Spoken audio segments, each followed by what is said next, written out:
You ever block someone and they somehow still find you? Well, imagine doing that for 15 years.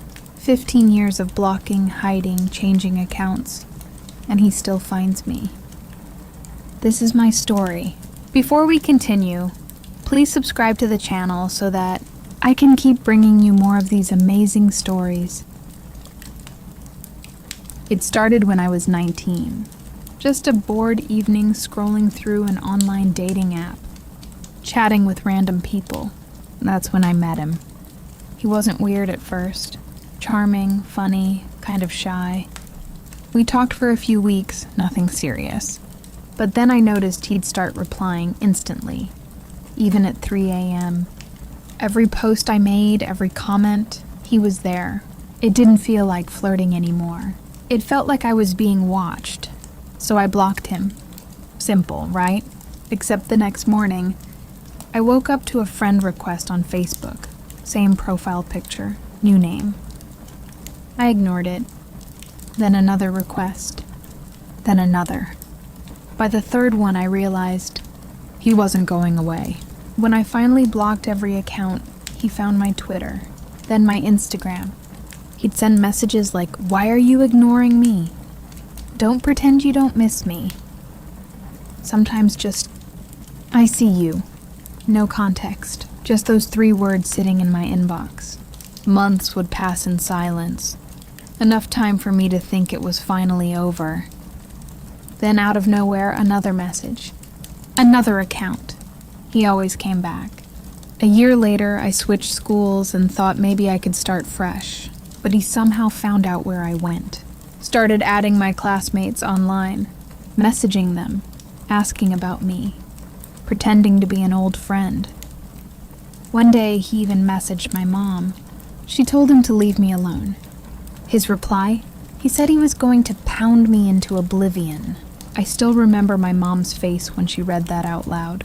I think that's the first time I realized he wasn't just obsessive. He was dangerous. 6 years into this nightmare, I made a mistake. I thought maybe if I met him in person, just once, he'd see how uncomfortable I was and move on, so I agreed to meet him for coffee. The moment I saw him, I knew I'd messed up. He wasn't happy or excited. He was possessive. He stared like I belonged to him already. He talked about me like we'd been dating for years. Like I was his girlfriend who just didn't understand how deep his love was. I tried to laugh it off, tried to end it nicely. But somehow, the meeting ended with him convincing me to go to his apartment. It was the worst decision I ever made. What happened there wasn't love. It wasn't romance.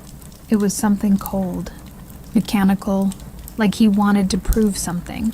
Afterward, he said he finally felt complete. I remember walking out of that place shaking, feeling disgusted, but mostly terrified, because now he had more reason to chase me. The years kept rolling on. New phones, new numbers, new jobs, but no matter how much I changed, he always found me. Every couple of years, I'd get a random message from an unknown number.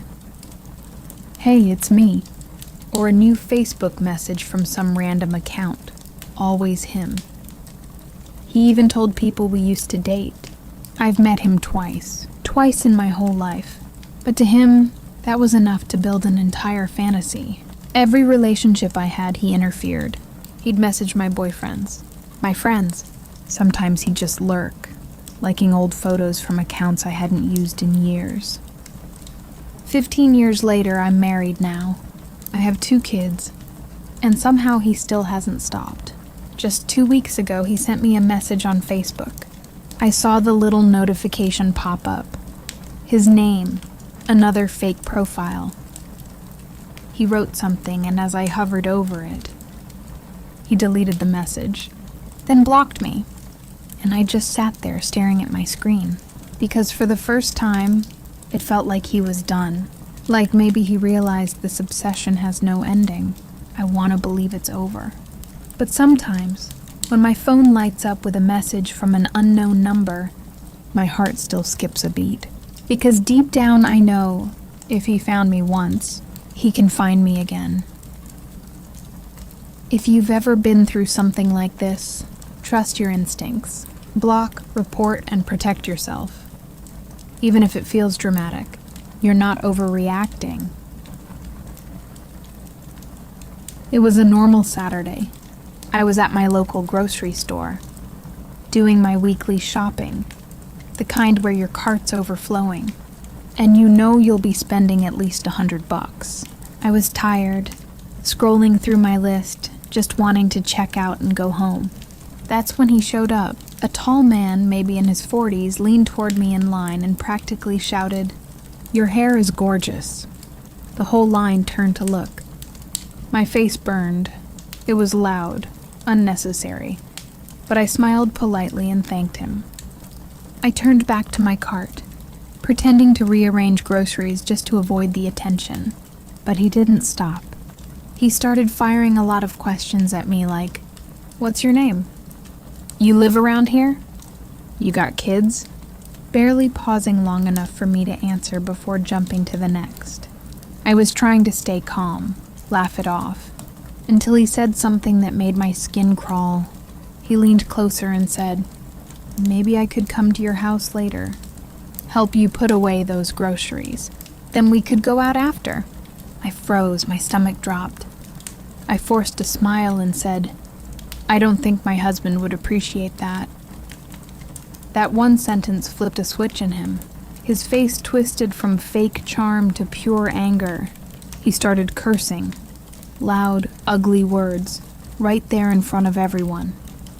I could feel people staring, but no one was doing anything. That's when another man, someone I hadn't even noticed before, stepped out from the next aisle.